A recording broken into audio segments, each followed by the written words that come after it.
forbid you to go to a restaurant. We forbid you to be more than 6 at your Christmas table. But I, president, can do it. And I can do it whenever I want, with how many people I want, as much people as I want. And we don't really, we care because we've been like caught in the action, and I'm sick because of that. But, you know, it's business as usual for me. And that's not something that French people can really accept, because in France, we are really keen on being equals. And this kind of thing is not really good for its popularity. But the social media part he did today was quite good on the other hand. And he kind of admitted that he had a bad behavior, which is kind of new. He doesn't recognize his own faults most of the time, but this time, yes. So maybe it's the beginning of wisdom raising inside the minds of our political class. And maybe they start to understand that, yes, you can be contaminated if you have dinner or lunch in a enclosed space.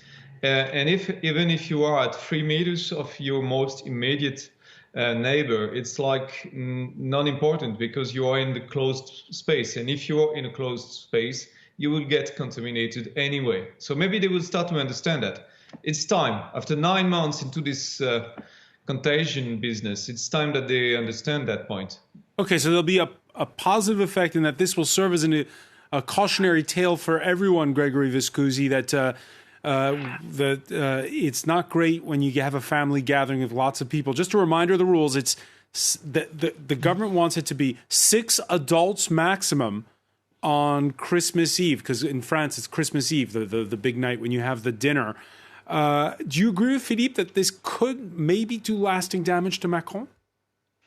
I think it will definitely do lasting damage, even though it probably is not at that dinner that he was infected. If you just look at the timeline, it's unlikely. It's too short a time. And we should point out that a table that they sit at the Elysée is probably the size of most Paris apartment buildings. But still, I think the timing is terrible from a PR point of view for Macron, coming right before Christmas, right before the biggest family gathering of the year in France, when people are being told to limit to 6. And we find out that a dinner that was not on his schedule. So we wouldn't even have known about this dinner if he hadn't gotten sick. It wasn't not on his official schedule. Probably wouldn't have known about it if he hadn't gotten sick. He goes ahead and has 10 people at his table. So no, I think that it's terrible. It's a terrible optic for him.